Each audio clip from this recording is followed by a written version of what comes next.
Welcome to Dead Drifters Society.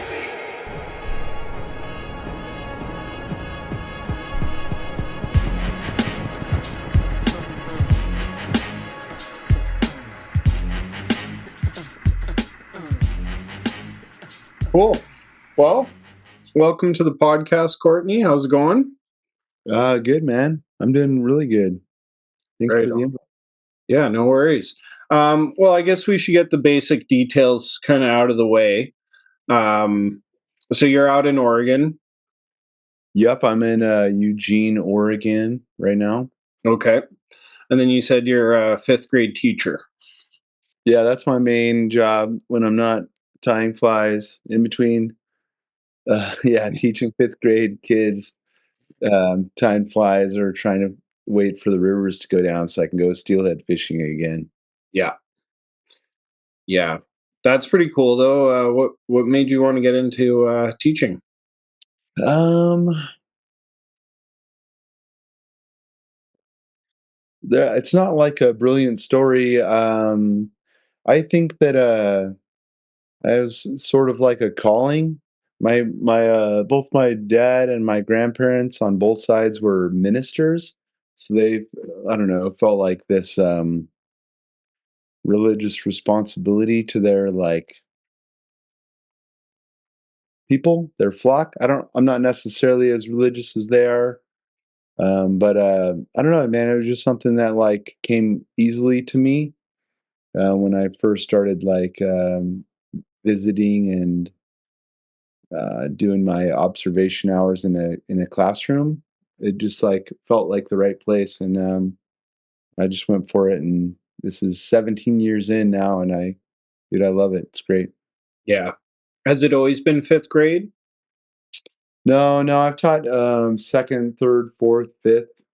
I did some like talented gifting stuff when we lived in Wisconsin. So it kind of run most of the gamut except for like kindergarten and first grade. I don't know about those little baby kids, man. Running around all wild. Is it like I don't know, I'm just pondered this thought, but when you're like switching grades, is there much you have to do aside from obviously you have to revise what you're going to be teaching and like Well, I've done it kind of a lot in my career. I would say that it's not that big of a deal, especially once you have a few years under your belt.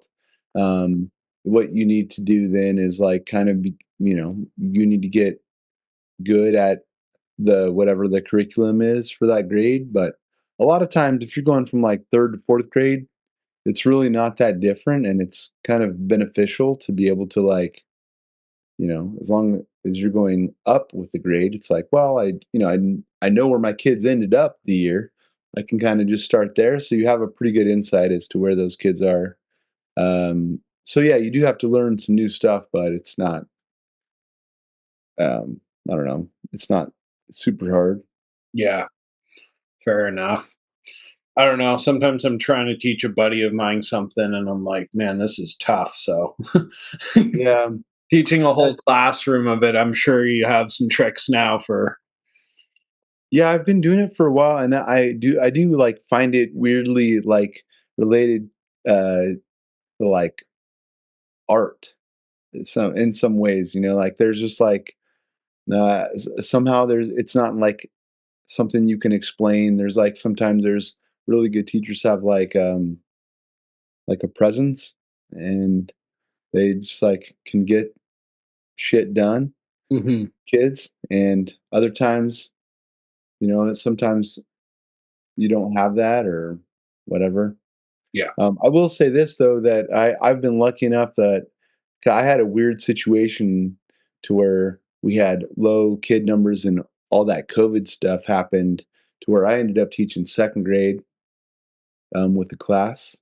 And then I moved up to third grade because we had some teachers that had some medical issues. One of them had a stroke, another one had breast cancer, so they moved me up. And then the next year, the opportunity came up to move up to fourth grade with the same kids. ish, not exactly the same class. So I moved up to fourth grade, and then now this year I'm teaching fifth grade. So I'm really in a privileged position to where like I know all of these kids. I've been teaching most of them for the last 4 years. Yeah. So that's like another level of I don't know, man. I know the kids, I know the families, and all of that's like I I wouldn't change it for the world. And actually, I'm like thinking about like how can I make this happen again? You know, in my career, maybe I can do this one more time. It's pretty special.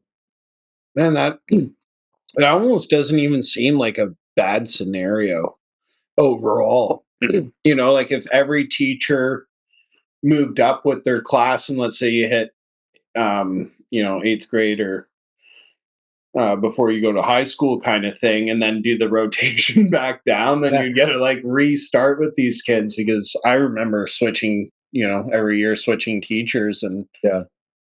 I don't know. Well, not every teacher and family like gets along, and not every teacher and kid gets along. So I wouldn't say Yeah. it's like great in all situations, but I've been lucky. Like I got a good group of kids. Hmm. Out of the like 75 kids that are in this like grade level, I've taught about 55 of them.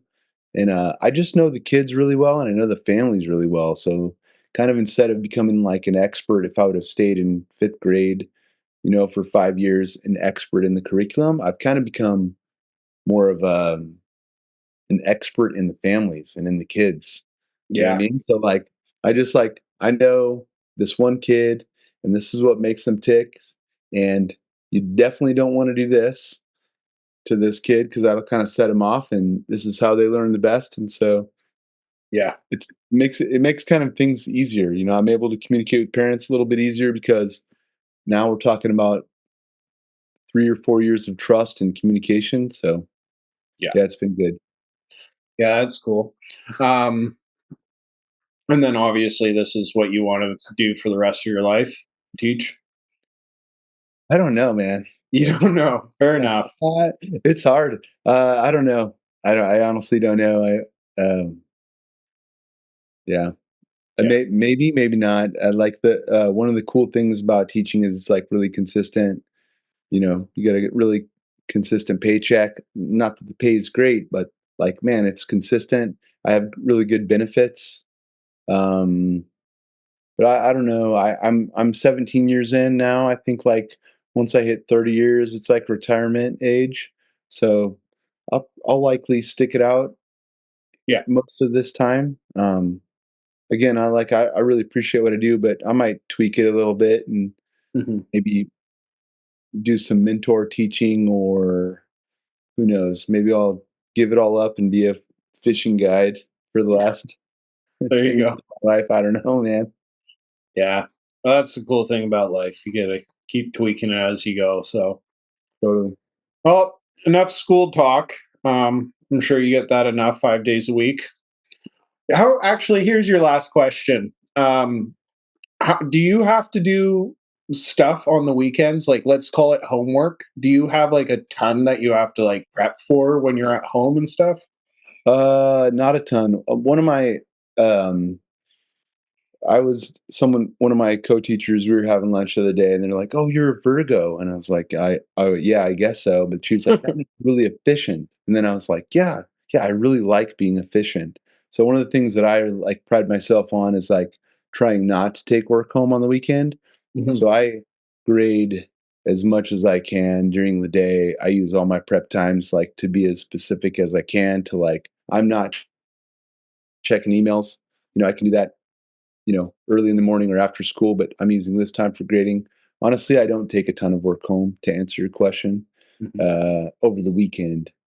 Sometimes I have to, like doing report cards, you have to catch up on grading and stuff like that. But overall, like my weekends they're pretty free, man. I feel good. I get my stuff done during the week. Weekends are for fishing. Amen. I can live with that. That's a good answer. All right. Well, yeah, let's get into the fishing talk. Where did that all start? I would say my grandpa, when I was younger, he had a houseboat. I grew up in California, and every summer I got to kind of live with my grandpa for about 2 months, and he would take us out to his houseboat. He had a bass boat, and so we would just go fishing. And this is all just like gear stuff, and I was just obsessed with it as a kid, man. I lived in Southern California, and I probably got to fish only in the summertime, but I would spend all of my allowance buying like fishing magazines. I would buy lures. I had one of the most immaculate tackle boxes you would ever see for like a 10-year-old kid, and I never used those lures ever until I went out into the summer. So I was just like stockpiling stuff. It was cool. That's how I got my start, man. It was great. And I was just a gear fisherman all the way from when I was, 7 or 8 with my grandpa on the lake until college. All the way through then, went up to I went to school at Chico State, so it's in Northern California. There's a lot of trout streams and rivers and stuff, salmon. We're throwing beads for Chinook on the Feather River back in the day before school started. Um, and then after I graduated Chico, I went out to I became a teacher, met my wife in Santa Cruz, California. She got into a master's program on the East Coast, and I got laid off in 2010 at the same time. Also, part of being a teacher, like when a recession hits, sometimes you get laid off. Mhm. So I followed her out to the East Coast, and I was doing some substitute teaching in Massachusetts, actually. This tiny little, what do they call them there? They call them brooks. It's called a brook, not a stream, not a river. It's like little teeny brook I knew had fish in it. And there were these native brook trout there, and there was also these big brown trout in this stream, and it was so small that even with 2 pound test, the tiniest ultralight line, and the lightest like panther martin I could find, I still couldn't present anything to it because it was like the water was so small, and I was like, I need to get a fly rod, and so that was probably back 2011 or something like that, and got my first fly rod after that, I think, for a birthday. My Facebook actually just told me 12 years ago today, I caught a fish on the first fly that I tied myself. Nice. So that'd be, yeah, like 2012, February 4th. Um, and then I kind of never looked back. I became kind of obsessed with just like tying flies and fly fishing in. First on the East Coast, then I moved to Massachusetts and did a lot of streamer fishing out there for big browns and even some bass and stuff. And then we moved to Oregon, and then I became kind of obsessed with steelhead, and that's where I am now. Like I pretty much 80% of this fishing I do is for steelhead, whether it's summer steelhead most of the year, and then right now I'm just got into winter steelhead. So Yeah. yeah, that's where I am. Yeah. Well, I love it. Natural progression right there. Yeah. Yeah. How did I was curious when I was looking at that Sculpin Army, that's your Instagram handle, right? Yeah. Yeah, how'd you come up with that name? I like it. That was when I was doing a lot. So Instagram came out, and I think right at the end of the time right when I started fly fishing, my buddy was like, "Oh yeah, no one does Facebook anymore. You got to get on Instagram." And so I like got on Instagram. I can't remember what my first name was, but right after that, I moved to Wisconsin, and I was just tying streamers, man. The main fishing in Wisconsin's cool. It's just the driftless area. First of all, like glacial drift missed this one area, and so instead of having flat plains, you have gorges that have spring-fed little tiny rivers that go little tiny streams that go through like cow pastures and farmlands for hundreds of miles in not in Massachusetts, in Wisconsin, a little tiny corner of Illinois, Minnesota, and a little bit of Iowa. So if you go out there, there's incredible trout fishing. Most of them flow into the Mississippi River, and so there's where a lot of the like huge. There's some like 2 foot brown trout that'll go into the Mississippi River and then come back up. Anyways, a lot of the fishing I did out there, I found the most effective way was throwing streamers. So it moved from woolly buggers to tying sculpin patterns to tying all kinds of big bait fish. And yeah, man, that's kind of it. I just came up with. I think I was just tying a ton of sculpin patterns, and then it came to me, and that's kind of been my like little brand, I guess, ever since then. Yeah. No, it's a good name. I like it. I love fishing sculpins. So uh, Same. I don't remember. I think it was through David, or maybe it was Ryan Morgan. Do you know Ryan Morgan? I don't know. I don't think so. Okay, so it was probably through David that I found your thing, but I remember reading Sculpin Army and I was like, haha, nice. Like I was like, that's a good one. Well, I think at one point I like took a picture and all I had was like 15 sculpin patterns and like two little nymphs that I tied, and I was like, oh, it looks like a sculpin army, and I was like, wait, that's Ooh, kind of cool. Yeah, yeah, it's kind of one of those things, you know. yeah. Yeah, it's finding names for me has always been hard, but my wife's good at it, so shout out her. She names things for me.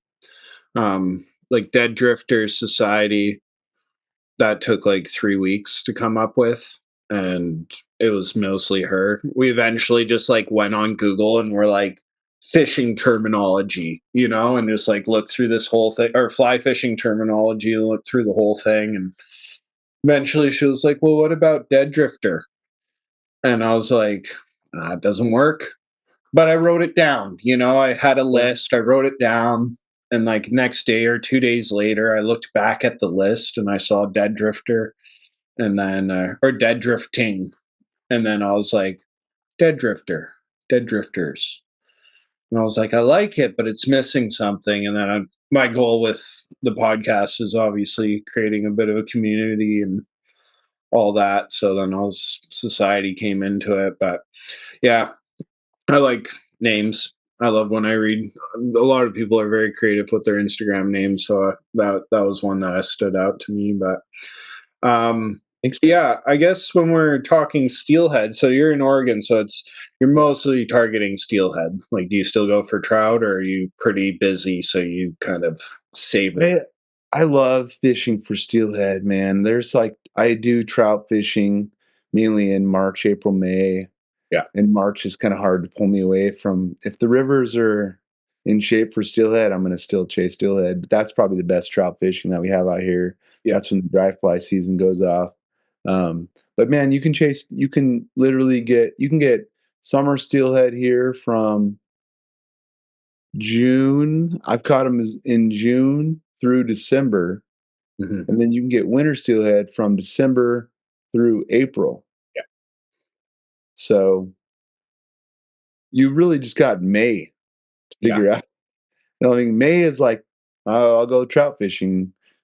But yeah, I just love swinging two hand rods, and even for trout, man, I'll just go, you know, take my even my trout spey rod and do that around here. I really do love it. It's super fun, and I'm surrounded by just amazing rivers to do all this. I have the McKenzie, the Willamette, the Middle Fork of the Willamette. I was just on the North Umpqua yesterday. Like some pristine water to where you can kind of swing a two hand rod and kind of have some sort of productive fishing, or at least say you have a chance at catching some fish at all of those months, especially steelhead. It's pretty special. yeah. I do hear you there. I have quite a good group of guys that lived out in Oregon or Washington and stuff. So I hear a lot about it. We can do the same. Like, we got our summer and spring and winter runs on the island. I guess there's, if we don't count closures, you could technically fish, and not including rain and stuff, you could fish for them all year round Nice. on the island. But summer runs, that's one of those things you got to really know where you're going, and timing as anything. Yeah. So that's the big one. But yeah, I'm just slowly getting in. One of my good buddies who I kind of taught how to fly fish at first, or at least how to cast and do like chronomids and lakes. Yeah. He's big into sea runs right now. That's been his kind of jam lately. So now that the river's blown out, I was kind of like, well, what do I do? And so at Yeah. least we got the sea runs. So that's nice. But yeah, and it's funny because I guess you're 5 days a week and, weekends off as well. And then, your weekend comes around and it's raining and water's blowing, the river's blowing Yeah. out. And you're like, Yeah. this whole week, it was just pristine, you know? Yeah, I've been running into that this year, especially. Like, this is my second time getting out for winter steelhead.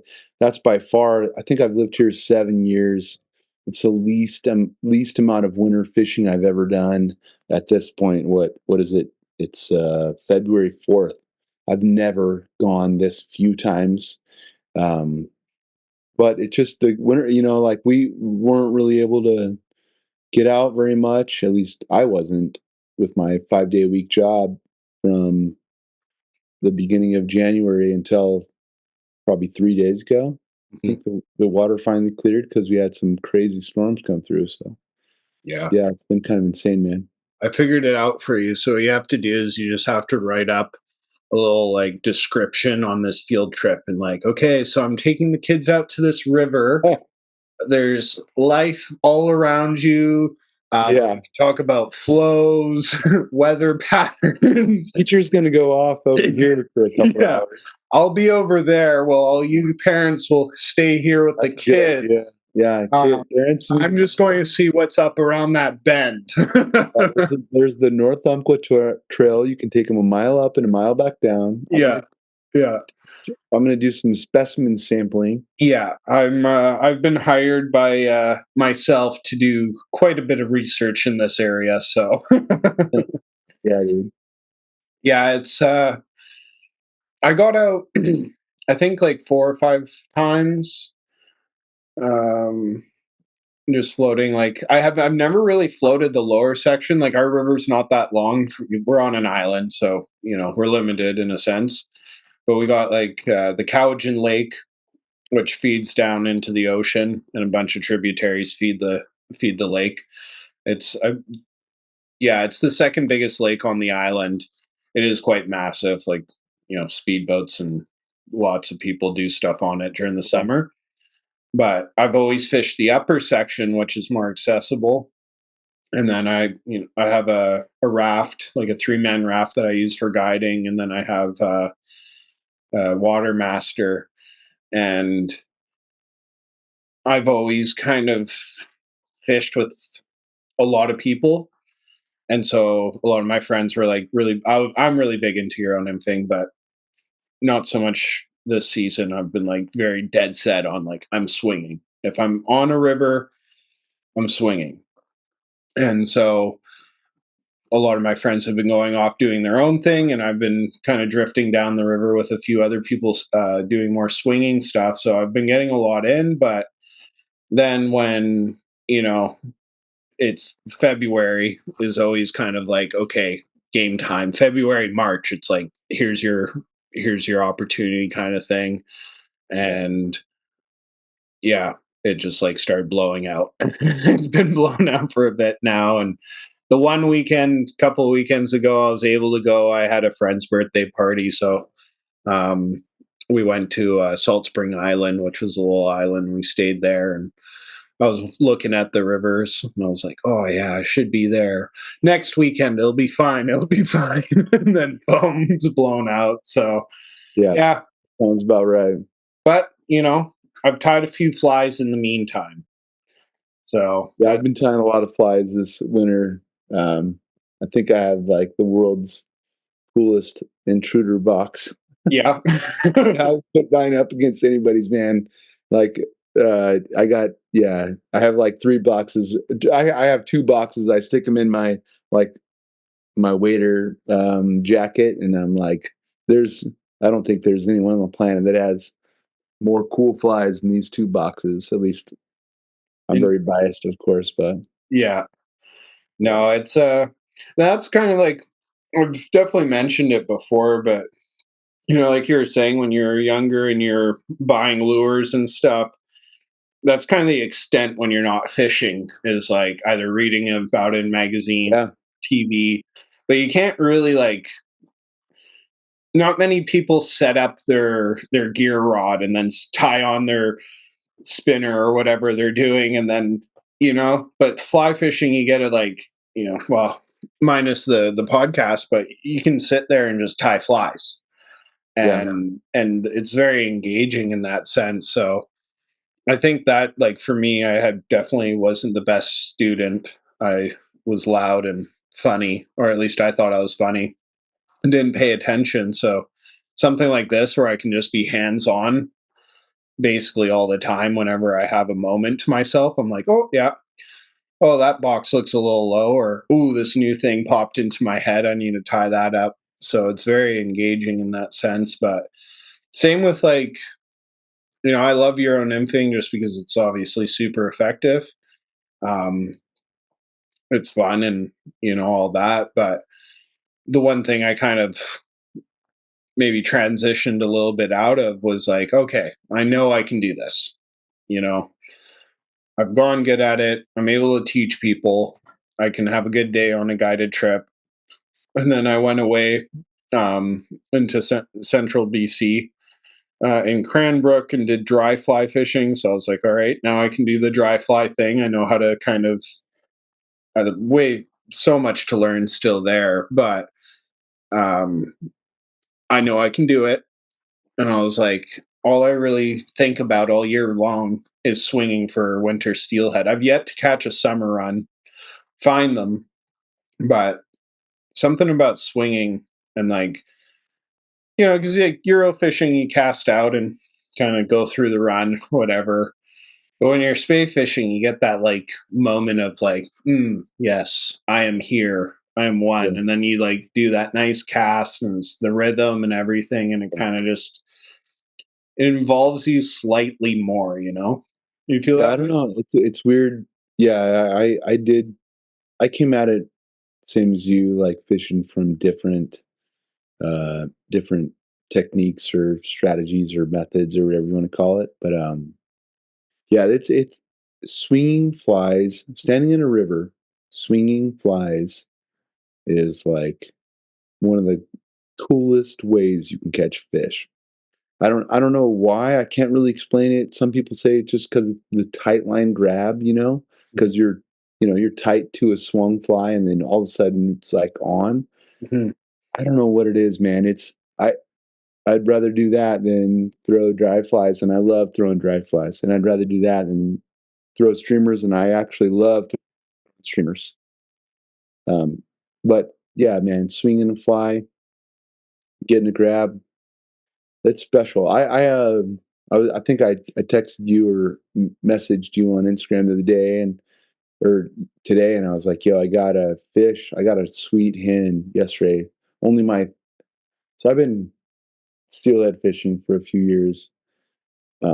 This is only my third time where I've actually like landed a winter fish swinging a fly. And for me, that's such a special thing. And it just happened yesterday. And so all night I was like going to sleep. And anytime I was in it's like twilight, dude, I just kept reliving it over and over. Exactly like where I casted, how really how the grab felt. Cause it's one of those things where like you can tell that you're not on the bottom. You can tell that you're not hooked up to a tree or whatever. It's like immediately what you're holding on to became alive. It's like, and I just started screaming, and my buddy came over, landed this sweet, sweet, beautiful, big ass hen, uh, let her swim away, and it was like, I think that's going to make my whole winter, man. I mean, hopefully, I catch 15 more fish. Not that I will, I'll take one or two, but yeah, man, I don't know what it is or why swinging flies is so special, but I'm totally addicted to it. Yeah. Yeah, it's well, and congratulations. That's awesome. Um Yeah, and it's man, that is, I don't even know. There's no words for it because I feel you. It's one of those things where you're just like, yeah, like you said, dry flies, awesome. Yeah. See them like come up from the depth, Yeah. swallow it, you wait that millisecond, you set it, it's awesome. Streamer fishing, you're ripping it back, you see them come out, grab it, you're Yeah.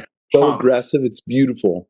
But and like I said, I haven't got a summer run, so I haven't sight fished steelhead yet, or assumed or like saw some and kind of worked that water. I just mostly assume that there's a winter steelhead in my system, and I'm going to keep trying till he climbs on, or the season's over, which is what happened last year. I hooked into quite a few and landed zero. Oh, my my track record prior to last year was astonishing. I landed 10 and lost one in my first, I guess, 4 years, 5 years. Anyways, and then last year I hooked into six and landed zero. It was a little rough, but I also made the switch to classic flies. Not that I was really tying classic flies, but I was tying them on like a classic style hook. And I've talked to some people, and they're like, yeah, they don't hold, they don't stay on as well since it's a long shank and it can't move around as much. I don't know how much I haven't really done the research, let's say, aside from losing the six fish. So I agreed with it because it made me feel better. Um, but I got six grabs, which was obviously more than I had had years prior. So that's exciting. But now I'm just like so dead set on like I have to catch it on a. Oh, are we cutting out a bit? Did I lose you for a second? yeah. I lost you for a second. You Okay. good? Yeah, we're good now. But yeah, like I was saying, now I'm just like dead set on I want to catch it on a classic fly. Um, so you feel I never felt like I was running out of time when I was steelheading, but this year I'm feeling like I'm running out of time because now the Yeah. river's blown out, and like basically the end of March is when we stop swinging for them because obviously they're starting to spawn and we want them to spawn. Mm. So Yeah, yeah, we do the same thing too. Most of the stuff, there's like one or two rivers that are open that has a later run where I am. We try to like if you see anybody on the ethics of it, or you're not messing with steelhead in a run, or I mean, excuse me, on a red. yeah.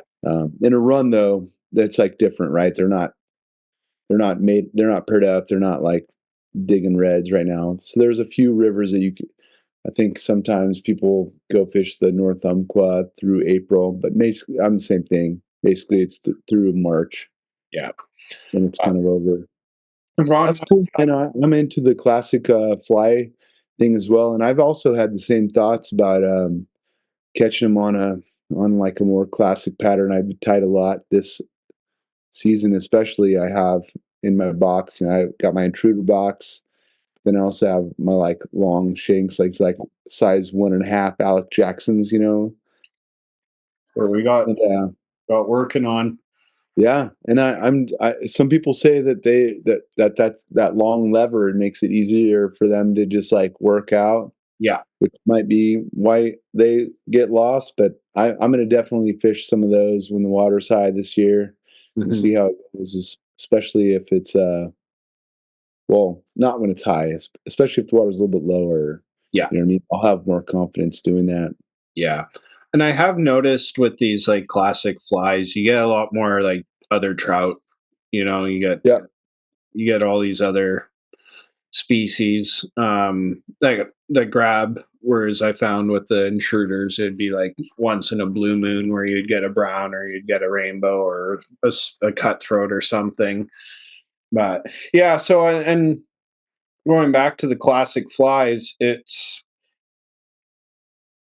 the one thing that I started doing this year, at the beginning of the year, before steelhead season started, was I was tying all these kind of more classic flies on just a shank with a trailer hook. Yeah. Then I was really battling my fly always wanting to turn upside down. Yeah, it's hard to get those to fly right without dumbbell eyes. Yeah, I've had the same issue, man. Unless you're tying them in the round where it doesn't matter if your fly is flipping, exactly. then yeah, you kind of have to use dumbbell eyes. I think I listened to a podcast somewhere where either Ed Ward or Jerry French was saying that that's the main reason why the intruder even had eyes at all. It wasn't to like get down. It was just like to get it to stay Mhm. oriented the correct way. They Okay. weren't using big eyes. Like the only reason why they put eyes on intruders at all was to get it to like swing correctly. Yeah. Yeah. That's the other thing that I'm kind of breaking into now is because I was always tying tube flies. That was my, I guess, bread and butter. But Yeah. I didn't, not once do I ever think I looked at my fly and was like, shit, it's upside down. Yeah, because You know what I they're mean? all tied in the round, right? Most of them aren't. Exactly. And so now I see my fly and it's like on the side, and I'm like, damn it, shit fly. No, it's not shit fly. I assume a fish would still take it, Yeah. thinking it's injured or something, or at least I would tell myself that. But yeah, and then one of my buddies told me, actually, not well, he is a buddy, but the owner of the fly shop out here, he was saying that what he'll actually do is take like a very small lead and tie it in on the bottom, and then tie his fly. So he'll put Yeah. it lengthwise, and just to add that. I've seen But that as well. the other thing I was doing, which now I'm going to not do, is the wire, the trailer wire. I was tying on the top, and so Oh that yeah. wire would also. So learning. It's what it's about, and Yeah. Totally. Yeah, I always try my I think I always try tie my trailer wire on the top, but depending on whether it has dumbbell eyes, usually it's hook up, Mhm. and if it doesn't have dumbbell eyes, I put it hook down. Yeah, So I don't know if that makes a difference. And sometimes I've had things like I tied some of the Jerry French has this pattern called like a something prawn, but it doesn't have dumbbell eyes. It has a cone in the front. It's one of oh, his prawn patterns. Man, I can't think of it right now.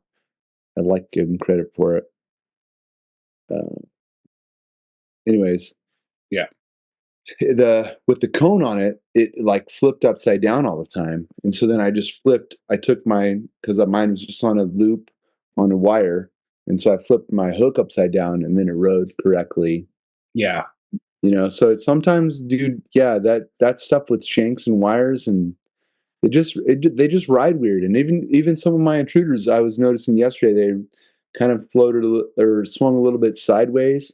It's so hard to get everything like perfectly lined up, which goes to say, like, I don't think the steelhead care that much. It's yeah. just about whether we have confidence in it. Like, how much confidence do you have in like looking at that fly, or maybe don't look at it. That might be one of the keys, right? Don't look at Just throw it out there, man. The steelhead don't give a shit. No, and Just I, put it I in think their about face, and that. they're gonna grab it. Yeah, I think about that a lot. Even whenever I'm fishing, I'm like, obviously, fly selection is an important role. Um, Maybe, maybe not. maybe I think fly selection, like lakes, I don't fish Oh yeah, very often, but I'm like, I'm thinking about steelhead. well, Steelhead, exactly. And like, then when I think like trout and nymphs, I'm like, if it's the right size, if they're being picky, if it's the right yeah, size. And then obviously when we try dry flies, if it yeah, needs to sit on the surface, hence dry fly. But yeah, I think about that a little bit with the whole swinging for steelhead is like, if this fly came upside down at you, would you care being a steelhead? I don't think so. If it swung right and tickled your nose, you're probably going to latch on. But once again, like that confidence thing. Yeah, If you're, I don't think so at all. it's crazy when you tie on a fly and you're like, I don't know about this thing, and you swing it twice, you're like, nope, that'll never work, Yeah, and then you put something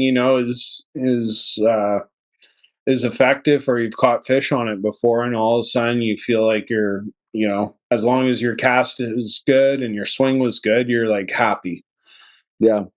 Yeah, talked a lot about confidence in on this podcast about you don't feel that confidence, and that's like a hard thing when you're first starting out, whether It's you're hard. Yeah, well, yeah.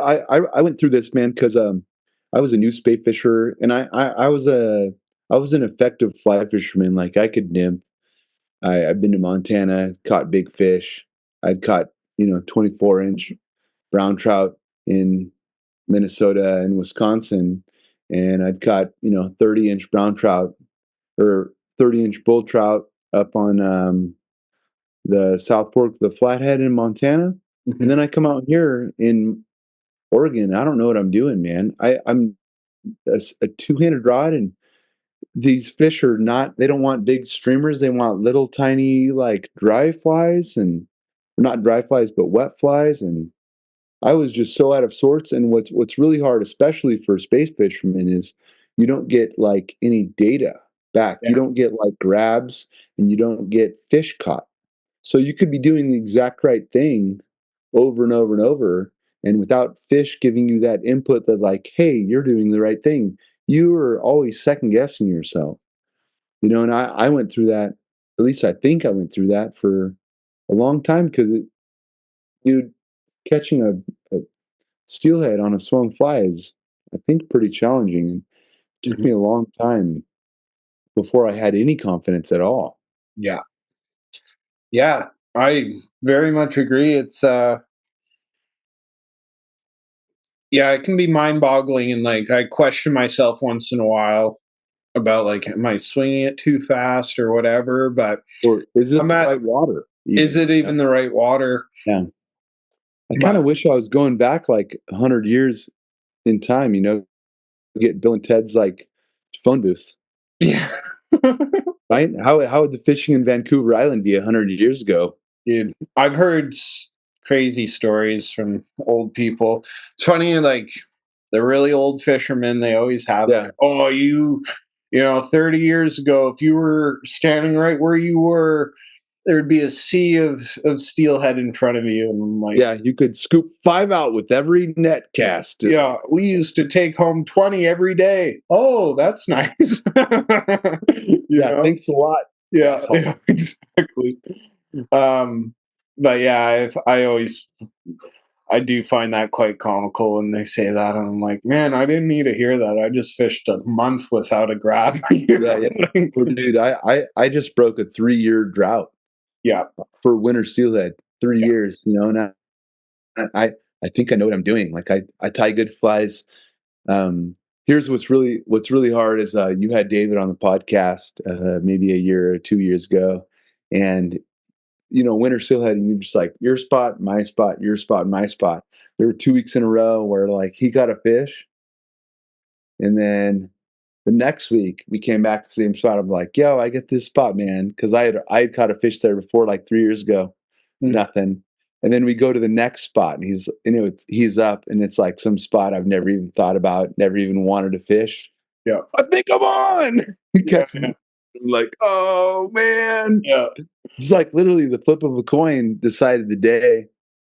And he had that set his winter off. He had like an amazing winter, and I got blanked for my like third year in a row. But yeah, it was that's the difference, right? Like who got to swing that fly through there? yeah, yeah. It's and I David, shout out that man. He's given me some really good tips. He's been an awesome person. I love chatting with him. I've had him on quite a few times. Because like for the first year, it was always someone else. Like every time I recorded, it was always a different person. And then year two, I did the swingers party where I was having like kind of a group of people come on, um, all about swingers party. This wasn't sex ed. This was about fishing. So swinging for Steelhead. Yeah. And they, David dropped a lot of good information. A few of my other buddies dropped really good stuff too. And like just chatting with people, because I know the people out here that I know, and Yeah. you can't fish with everyone. So No. And the more information you have, right, the better you are. And even on your own home waters, like trying someone else's strategy might work for you. and David gave me some. I heard the strategy of like if you get a grab or like a sniff or something that you're like, oh, that was probably a fish, or a steelhead, to take 2 steps up or 3 steps upstream and 1 step back. Have you ever tried that? Mm. Well, he mentioned it on a podcast, and last year it worked for me 3 times, where I actually ended up getting the grab after Okay. I thought I might have had it was either a bump of a rock, which then I'll just keep fishing, or it was a fish. And so yeah, you get like kind of like a tug or something that just felt maybe more fishy than not.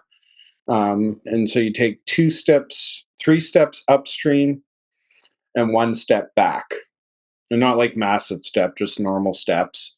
And I guess what that does is as the fly, so your first cast that actually got the bump, the fish might have moved a distance for it, Yeah. and by then kind of lost interest, but kind of, touched it in a sense. But then taking those steps back and 1 step back, same fly. Um, I I don't remember him saying to change flies or anything, but that could be a strategy too.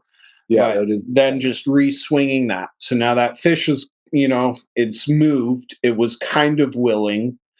Now he sees it again, and he's like, "I hate that. I want," Yeah. It's in its face right now. and it's in his face now. So I did that three. Well, I do that every time now if I think I got a bump, and it worked for me 3 times last year, where I actually had full hookup, and then yeah, there was it not so out of 6 fish that I hooked last year, 5 of them weren't on for more than a 1.5 seconds kind of deal, and then one of them was on for like 10 seconds, and it was every time was just like, okay, there's still another 2 weeks of this, that kind of mentality where I was like, oh, damn it.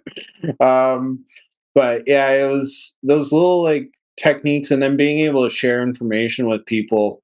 I mean, this podcast, I've learned so much. I've, talking to so many people, I get the opportunity to like hear different strategies, or what people are tying, how people perceive what they're doing, and it's definitely given me a bit of an edge, I guess, from Mm. just me fishing by myself. And that's like, I love fishing with friends. Yeah.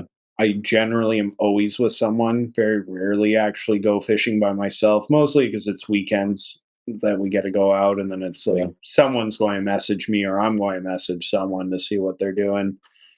But that sharing knowledge is such a powerful thing. I mean, that same friend I was talking about who was at his house yesterday for the birthday party, I guess this was off air, but um, when I taught him, I was already maybe 2, 3 years into fly fishing. But that first 2 years was me knowing nothing and basically trolling on lakes, Yeah. not understanding what I was doing. And so by the time I was teaching him, I had taken a couple courses online, and I still didn't really know what I was doing, but I knew enough to finally get into some fish. Yeah. So when I taught him, he started from that point of knowing how to get some fish, at Yeah. least on lakes. And then I took him out um, pink fishing, like pink salmon fishing. And then I took him out for, on the river. And then, he started swinging for salmon and steelhead. And so in the same amount of time, like from when I taught him to now, he is just a well-oiled machine, you know?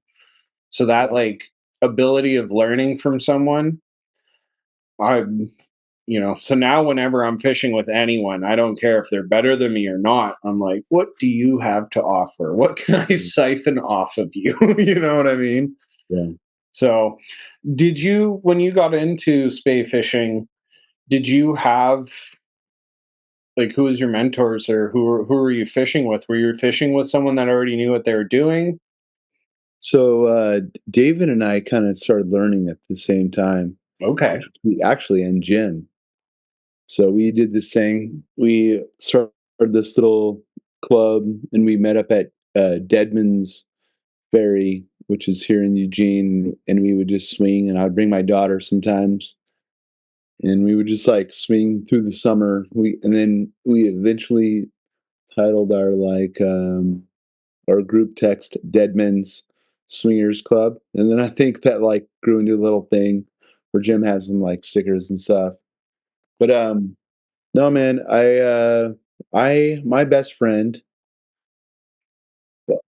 and in California, and my closest fishing buddy here, David, who we just talked about, kind of, and I were starting right about the same time. He was probably like 6 months, maybe a year ahead of me as far as the curve goes. But I was kind of learning like right along the same as he is, and I'm not near as good of a caster as he is because he's like really insane about all of that stuff and being a technician. But yeah, it was just cool to like go with people that are like sort of learning at the same rate. And like anything else, man, if you go with people that are slightly better than you, you're just going to keep getting better. Yeah. And so I was able to have I was lucky enough to be like low man on the totem pole, whether I was on a trip or whatever, and I was just learning all the time. And at this point, I think I fish more than most of those dudes that were my mentors before. You know what I mean? Like, I probably fished 2 or 3 times more than my buddies in California. And David and I fish a lot together here, so that's been just a growing friendship and a growing like, he helps me a lot with my casts, and I'm able to like sort of help him, not necessarily with the technique stuff, but like I do a lot of photography with him. And sometimes in the photography with him, he like notices some stuff. He's like, "Oh, I didn't know that I had my like hand here. Or I didn't know that the rod flexed at this point here." And like he changes some of his casts up because of some of that stuff. And that helps him out a little bit, which is kind of interesting as well. Yeah, that's a good one. I've set up my phone a few times just like on a rock just to kind of see um what am I doing. I like anyone, you get those days where you're just a sniper, you're shooting lasers, and then you go like the week later and you can't even roll out your fly or something. And you're like, what's happened? What's happened in this week time? Um, so yeah, I've set up my phone a few times, and that was another thing David said is like just seeing yourself in what you're doing, because you may think one way, and then when you look at your the video footage of it, and you're like, oh wow, I'm like blowing my anchor here because I'm doing this or whatever it may be, but Or I you're all sometimes people are all top hand. They're just like, yeah, or, and that or they're like coming too far across, and they're going to hit themselves in the head soon. There's so many variables with what we do, yeah, especially spay casting. That's one of the things where like I took a newbie out, one of my buddies, Dave, he's a teacher, and he's spay fished a little bit. We went out on the North Umpqua, and man, like the North Umpqua is not to be fucked with, really. It's like straight up PhD of steelhead fishing. You can't wade too deep because if you take the wrong step, you're in 20 feet of water wow, after. Like they're just like shelves. But also, like what I tell people is it's a river designed by steelhead. to mess with fishermen. If Steelhead could design a river to like make it impossible for them to catch, it would be the North Umpqua, man. Crazy. It was cool to see him like make mistakes, and struggle. Yeah, it was cool to see like to be able to just help him like tiny little bits, you Mhm. know. Yeah, man, it was cool. It was Yeah. neat. Well, and out of all those photos that you did send me, I was like, well, you definitely have you always been into photography? That started. I was in Wisconsin still, not necessarily space stuff, and I'll be honest, man, Wisconsin is not as photogenic as the Pacific Northwest. You know what I mean? Yeah. Like Wisconsin is beautiful. There's just like forests all around, but as far as like getting shots of people casting, I mean, you're talking about tiny streams and like 10-foot cast. But when you think about like spey fishing, it's just beautiful. It's like made to be photographed.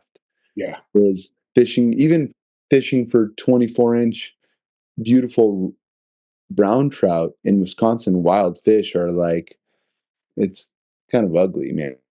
And you're just throwing a streamer about 10 feet into a mud hole. Kind of, I mean, not really a mud hole, but like, It's just uh, different. yeah, it's different, man. I mean, you're throwing it into like a hole in a pasture, like there's cows behind you and stuff. And that's also beautiful. But so I've been doing that for about since 2015. I got my first camera and started doing some stuff. And I've worked with some companies doing some photography for Rio and some photography for um, Reddington a little bit and for Outcast boats.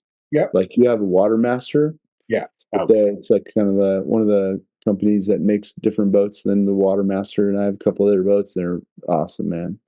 Yeah.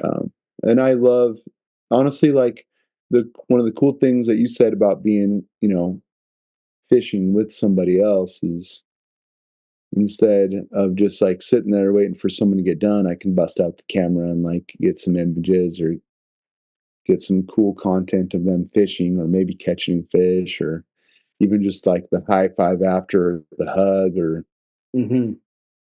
some of that stuff's pretty sweet. Yeah. And that's one thing I've like like Euro fishing.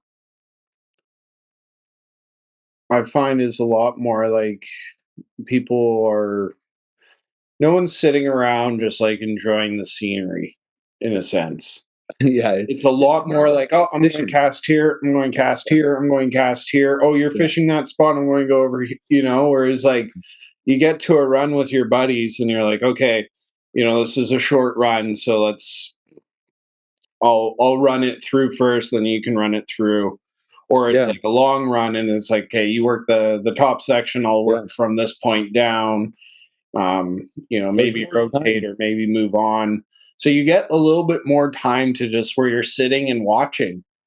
And so I've been finding myself, and I don't think I take like amazing photos by any means, but I do find myself now being more like, ooh, what if I like kind of crouched over here and got this angle or something. And Yeah. yeah, there's been some cool photos that have come from that. But yeah, it's a lot more like, I don't know, I feel a lot of peace.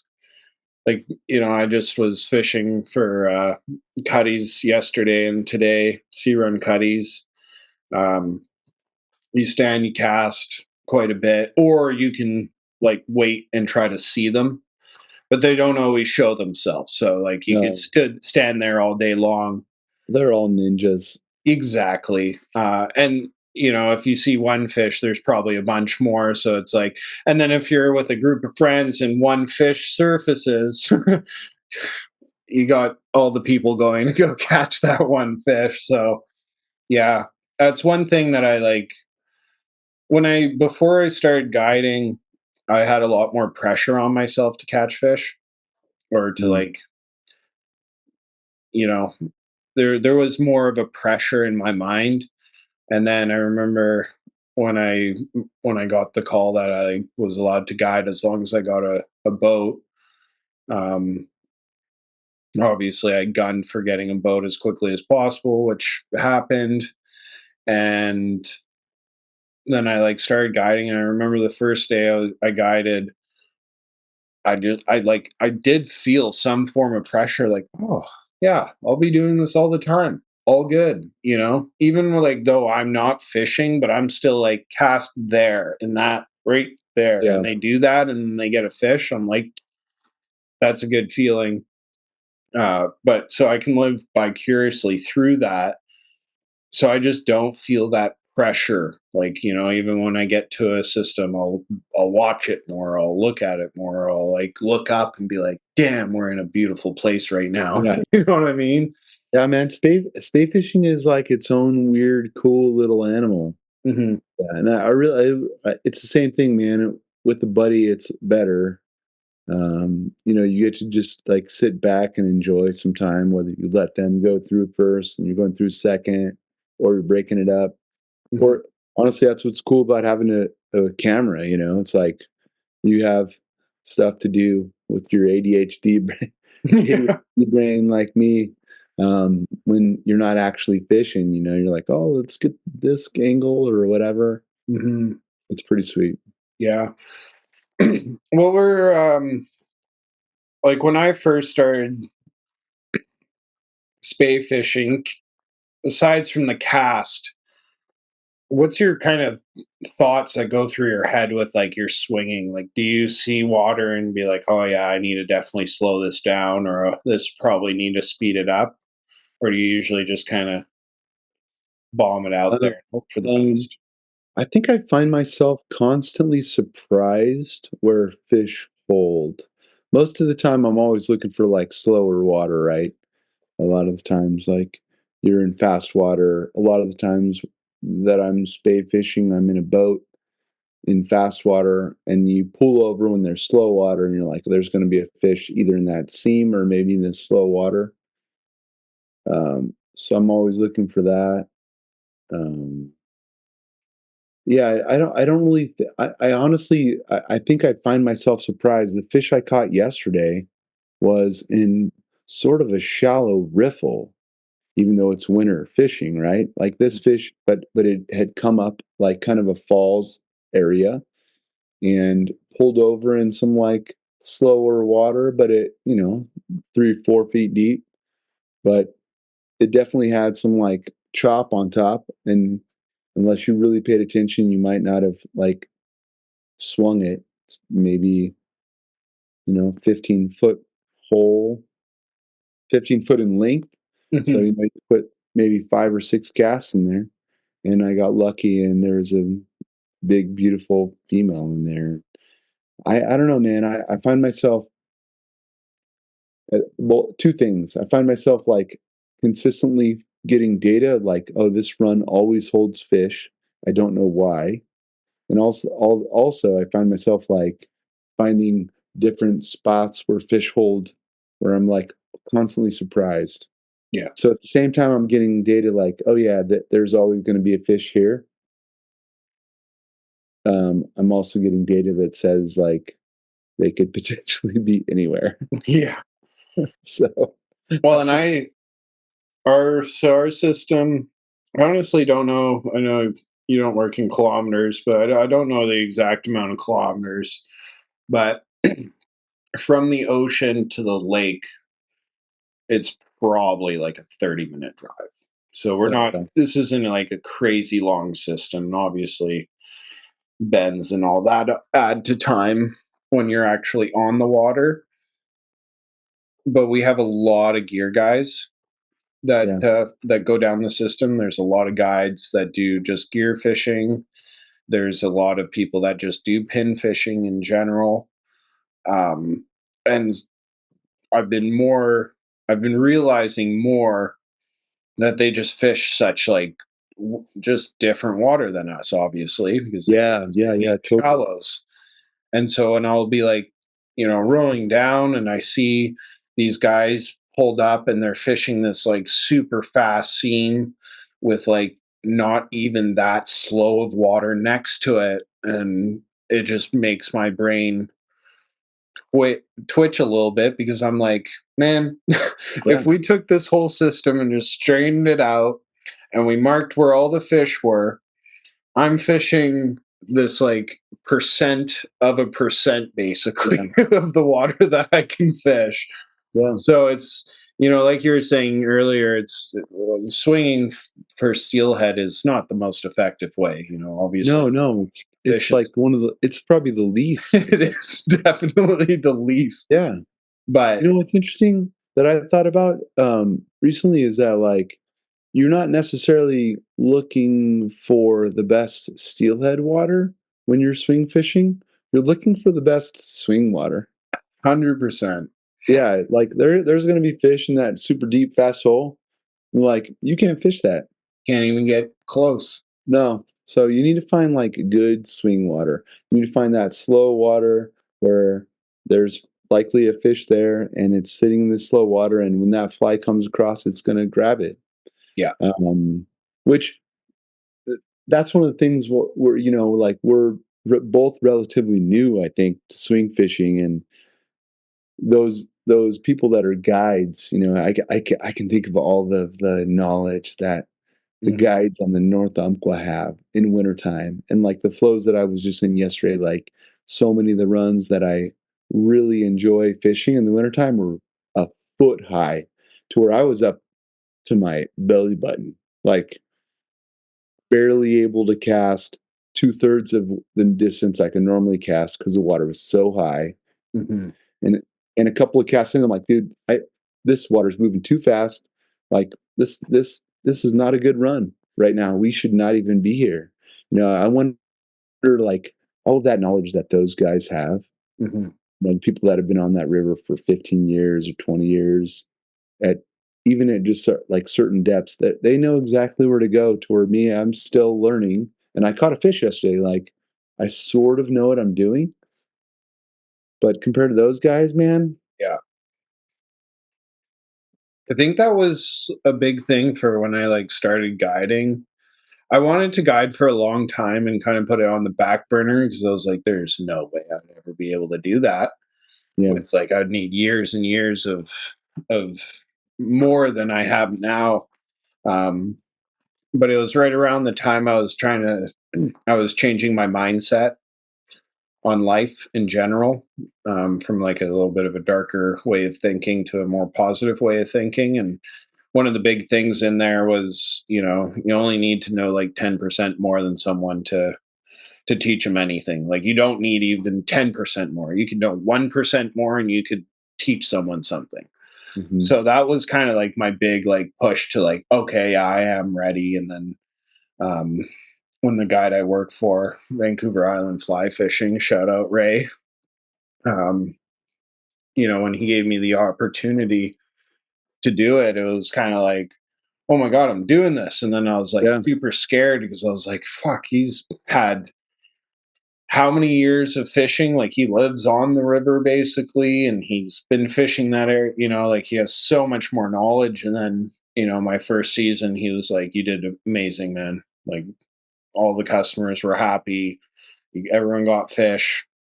You seem happy. Like everything worked out really well. And then he's the one that I followed out to Cranbrook. So he got me a job out there. And then I did very well. They asked me to come back for the full season this year. So, and I, like you're kind of saying, like as long as you're with people that are better than you, you'll continue to grow and get better.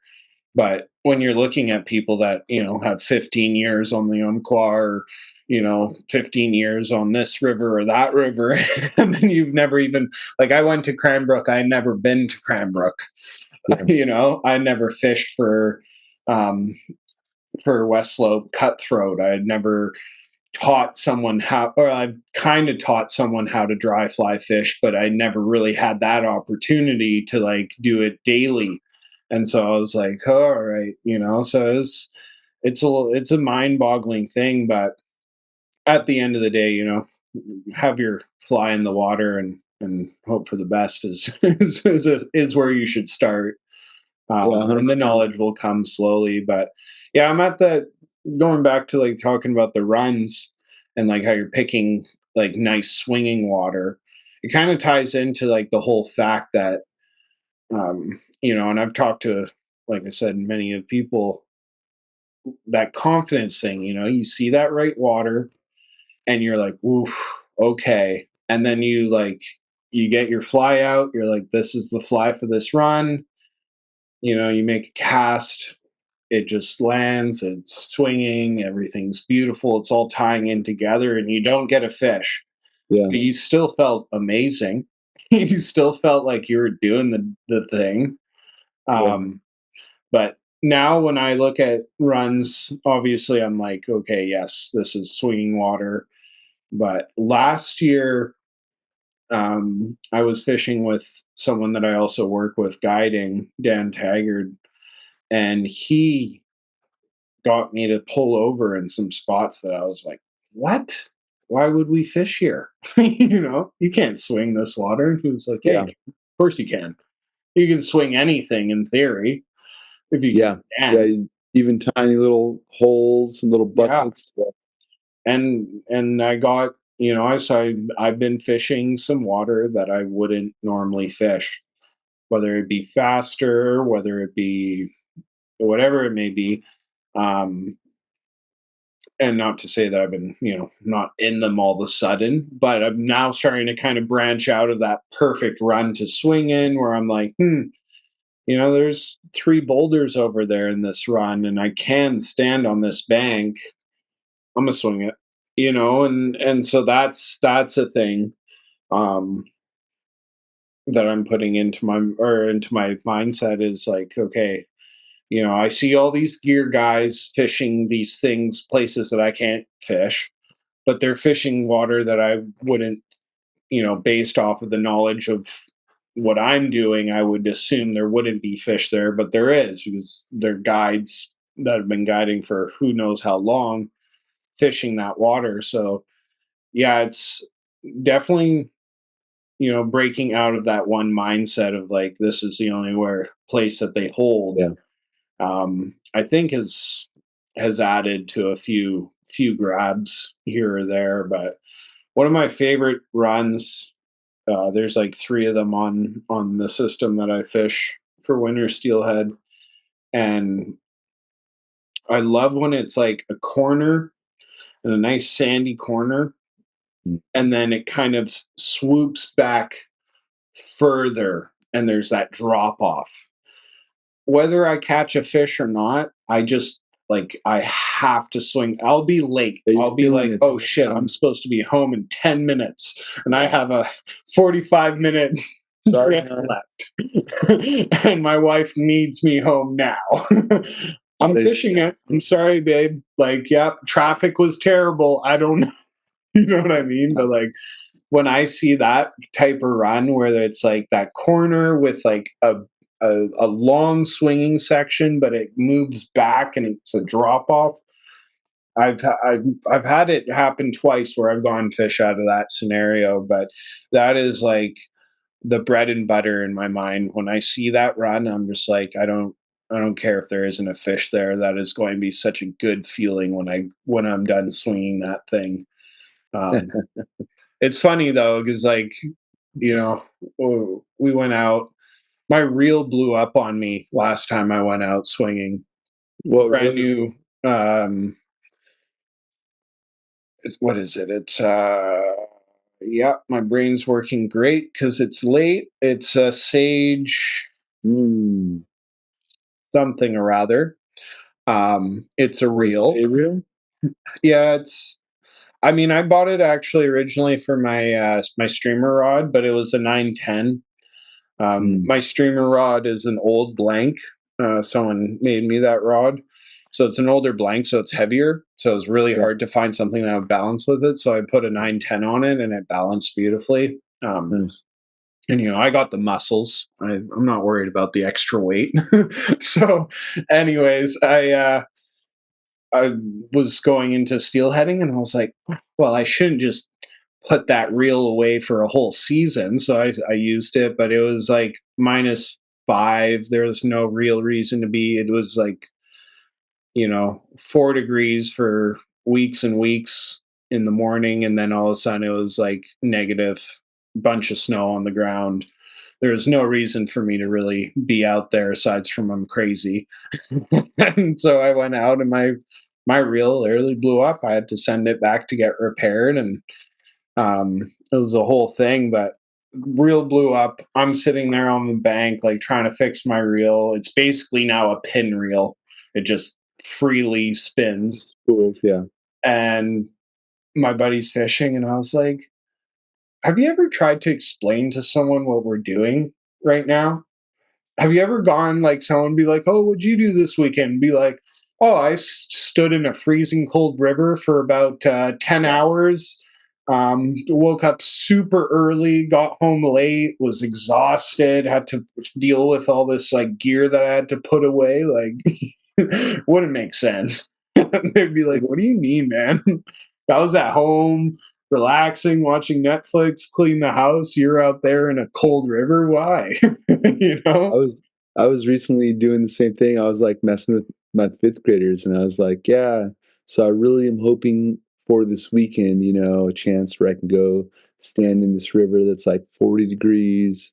It'll probably be raining. It'll be like 35 degrees outside. I'll be swinging a fly just so that I can get the chance of hooking this poor innocent fish so that I could reel it in and I can hold it just for a few seconds, maybe take a picture of it and then let it go so that it can go like spawn after that. And they're all just looking at me like, what? I'm like, I know, it's really weird. You have a weird teacher, man. Yeah. It's a weird thing that you love to do, man. Yeah. I think he needs help. Yeah, yeah, No, it's 100% true though. I mean, I've even my one buddy who I work for, um, I've taken him out fly fishing a few times, and I was like, "How do you like it?" And he's like, "Yeah, it's okay. I mean, it seems challenging, and like you don't keep the fish, so I don't understand why."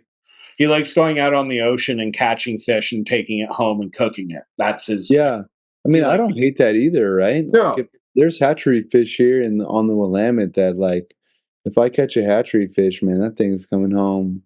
never had steelhead. No? I've Yeah, hatcheries do it. They're also not that great, but I feel like it's my duty to remove them from the system. If yeah, there's any wild fish in there, I'm just gonna like, "Sorry, bro, yeah, you deserve to die. You are not a wild fish." yeah. Um, we found a couple recipes that work well. One of the best ways is you smoke it. That's You what I've heard. go in slow, and then you know what you do? You mix it with the cream cheese, and you have some steelhead dip. You get some crackers, Ooh, cream cheese, smoked steelhead. beauty. I mean, honestly, it's really not that great of a fish Yeah, eat. yeah. Uh, Well, and I did like commercial fishing for salmon, so I've had lots of salmon in my life. yeah, Fished salmon on the ocean way before I ever got into even the thought of like I remember the first time I even knew there was fly fishing out there was like a week before I went, basically. You know what I mean? Like I didn't even know. Like I saw photos, but it never like was registered in my head what they were what doing. are those guys doing? Yeah, exactly. Like I'd see the rod and I just like nothing, no comprehension there. But That's um, weird. yeah, I was like, and I saw flies at the shop and stuff, but like it never crossed my mind like, ooh, I should try this until one of my buddies, we were like always doing power bait and like worms off docks for trout at lakes. And he was like, or like bass fishing. And he was like, "Hey man, we're going up to Campbell River to fish for some pink salmon." And I still to this day have no idea, but it was just like, you do that on the fly. You're supposed to fly fish for them. And that's how it all started for me. So it's Rad. kind of a funny, I lost my other train of thought, but it was kind of just a funny way of, you know, just a light went on in my head. And And kind of like you know, did gear fishing for so many years, and Yeah. I'd still actually I haven't picked up a gear rod to fish in probably like 3, 4 years now. But Yeah, it's I'm on the yeah. ocean, and Oh, actually, that's not true. I was just in Costa Rica, and we were in the middle of like a yellowfin pod, and cool. we caught yellow. Actually, I brought a 9 weight, and I hooked up the yellowfin, brought it all the way to the boat, and then it took one last run and then popped off because I only had 20-pound maxima. The guy was like, "You have 40-pound, right?" And I was like, "I don't have 40-pound, bro. Yeah, I have 20." He's yeah, like, "That might work." yeah, Until I got it close. And then, the fish, when it sees a boat or a net or a gaff, like takes off. And I was like, oh, boom. but we caught like five, so it was fine. But all of those other ones were on gear, and Yeah, also caught a big ass mahi. So but that was all on gear. man, I bet that mahi it was. Is it more beautiful than in pictures? Like they Yeah, just man. You see, I mean, they fade quickly. Like you pull it in, and they're just beautiful, and I mean, they die fast. Like, they're the one we caught was so big that the guides, they didn't want it like hurting them, so they like killed it immediately. You know what I mean? They okay. like sliced the gills immediately because they knew it was going to be food. Yeah, And we had another chance of another mahi that we had. It was even bigger than the one. The one I caught, I think, was like 35 inches, something like that, like a 3 foot mahi. It was a sweet. I wouldn't call it a bowl, but it was awesome. We had another one when we were trolling. Dude, I think it literally leapt 15 foot in the air across. And my wife and I watched, we're like, whoa! And the captain's like, no, it's off. It was just like jumped 15 foot out of the water, like across, and then it was off. And we're just like, there, dude, it's next level. yeah. It was really cool. It'd be sweet to go out there with like fly rod specific. But I was more like, let's catch some fish to eat Yeah. with my family, and then maybe I can, throw my fly rod out there a little bit. See, and I think that's kind of like, how my buddy he wants meat. Like if you're going out there to catch fish to eat, or at least if that was my mindset, I would probably Yeah, just pick up a gear rod because I'm like, I'm yeah, yeah, yeah. I mean, technically it's more trying to effective, catch no doubt. It's more effective. more effective, yeah, it's just simpler. But maybe not so much for salmon when like, right in the estuary, especially like pink salmon. If the salmon are there, I'm I can't guarantee it, but I'm pretty darn confident I'm going to get a handful of them. Uh, Yeah, but if you're out in the ocean, like I always, whenever I go on the ocean now, I always bring my fly rod and either just let it wash in the prop or in yeah. Anyway, sorry, I'm getting loopy now. We will wrap it up shortly. But yeah, so I'll always bring the fly rod, but I'm still going to, once the salmon hits the downrigger or whatever, I'm still going to grab that rod and reel it up. But yeah, I've been so focused on fishing and then obviously on fly fishing in general. But yeah, it's definitely I found myself a little bit more this year, just like less stressed about the fish, but more trying to enjoy the journey. And it's been way less pressure in my brain. Because I don't know, did you put a lot of pressure on yourself while you were learning and while you were trying to get out there? Were you like, oh, I have to get this? Or like, did you feel that? Or were you pretty not? no, because I think like my intro into fly fishing specifically was like full of fish. Like I Okay. started like little nymphing. And when I started fishing, the rivers are so, I think it was called Sodom Brook. It was like 4.5 feet across. Yeah. I didn't even use a bobber. Like if you use a bobber, you were going to spook every fish in the run. So I just put on one nymph and the lightest cast I could, and caught little tiny brookies and maybe little browns. And then I moved to Wisconsin, and then all of a sudden I was catching like fish on woolly buggers, and it was super easy. And then I moved out here, you can catch McKenzie rainbows. And then all of a sudden it's steelhead fishing. And then that's when it was really hard. That's when I was like, what the hell? And then everyone tells me, like, well, you should have been here 20 years ago. Like the old timers, what they always say, it should have been here last week, but should have been here 20 years ago when the runs were like 5% of their historical average instead of just 0.5% of their historical average. Yeah. Yeah.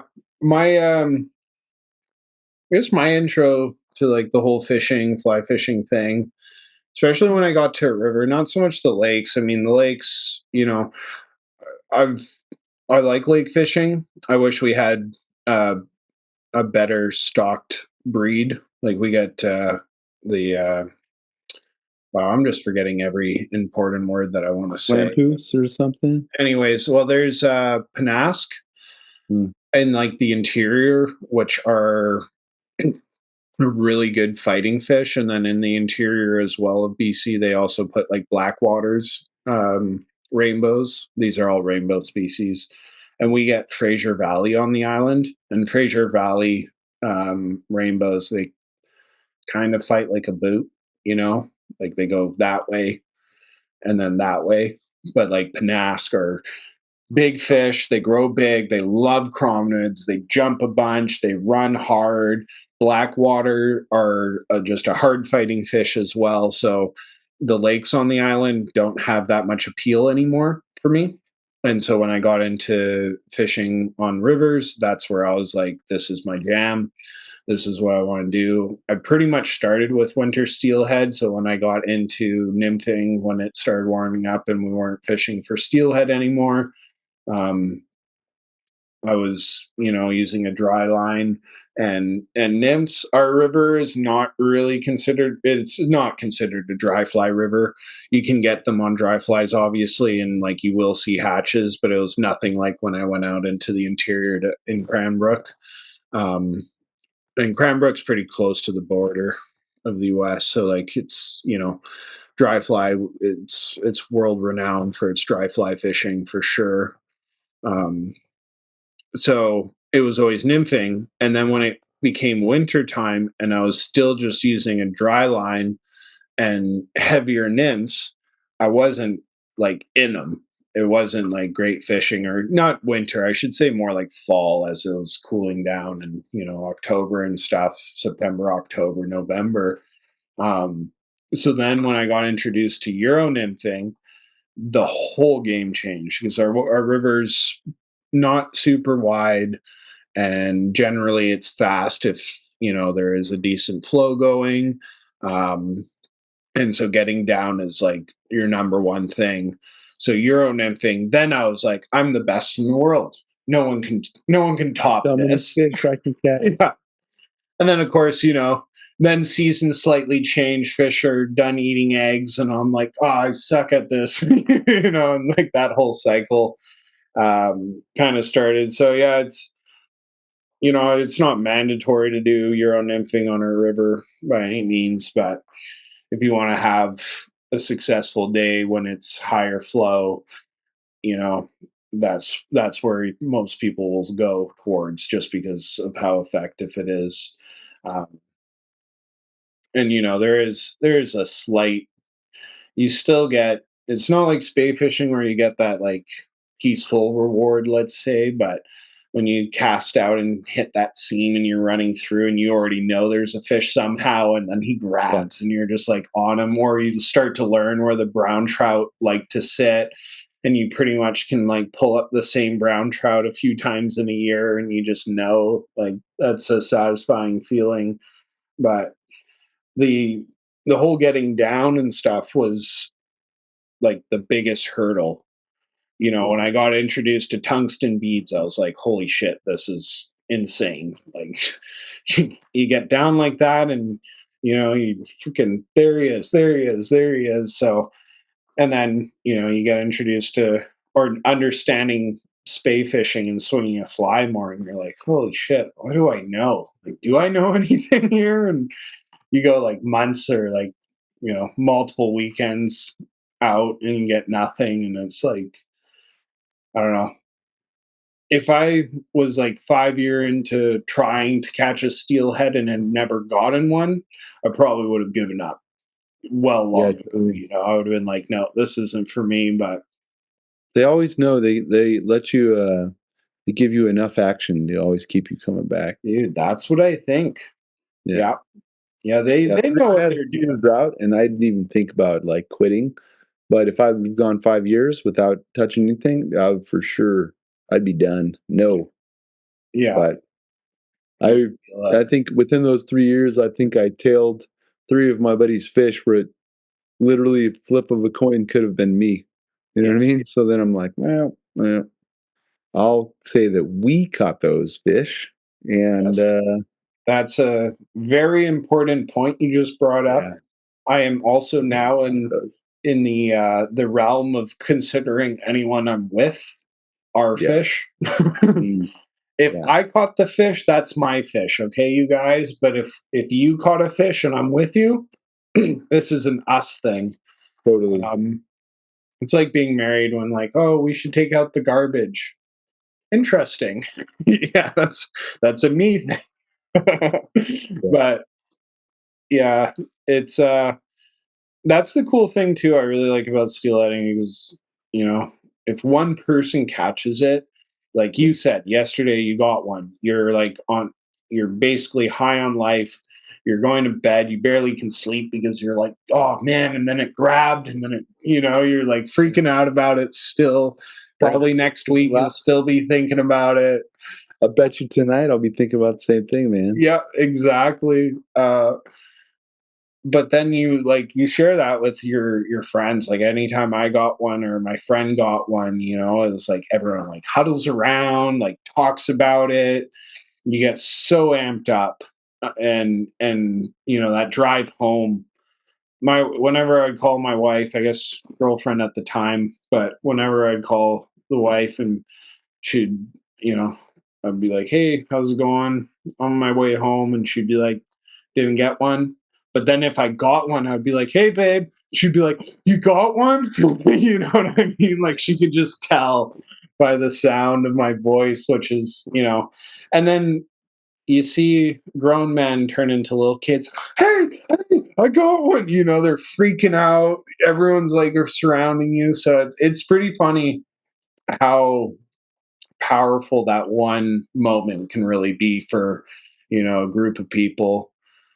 I love the fact that even if I don't catch a steelhead, but if my buddy gets one on, or I see a photo that he posted or he sends me a photo or something, we're all on that same page now. Like, holy shit, man, that like 1% chance of a fish happened. Like, that's crazy. Maybe not 1%, but you know what I mean. Like, Yeah, it's a super cool thing. Um, but yeah, I feel like it's getting late there, and you got school tomorrow. yeah. I got work tomorrow. Basically the same thing. Yeah. Boo. Bet you right now our water levels have dropped, and it would be I perfect. know it's perfect. We should both take a day off and go fishing tomorrow. Is what we should do. Oh, I would not be able to call in sick because I saw my friend yesterday and we were having Like you're drinks. not sick, bro. No, but you might be Yeah, able to. I would not be able to call in sick either. I got too much stuff Yeah, to do. kids relying on you. So That's correct. Yeah. yeah, well, I really appreciate you coming on. That was super fun. Thanks, dude. Yeah, same. I appreciate you too. You had a lot of insight. It's cool to talk about all this stuff. Yeah. Well, as far as the fishing in the future, I wish water levels are right for you and that you find some more steel out there. Thanks, dude. Yeah. And Yeah, I hope you next time with your, out more often. Same, yeah. same to you. Yeah, cheers. And then, yeah, next time you're with David, give him an extra pat on the back for me. Be like, this is, Well, I'll tell him we talked a lot about him a couple times at yeah, least today. So I'll yeah, let him know. good, good. Well, yeah, once again, I appreciate you coming on, and I hope you have a good season, and I'm sure we'll continue talking. So, Cool, man. Cheers. cheers, buddy.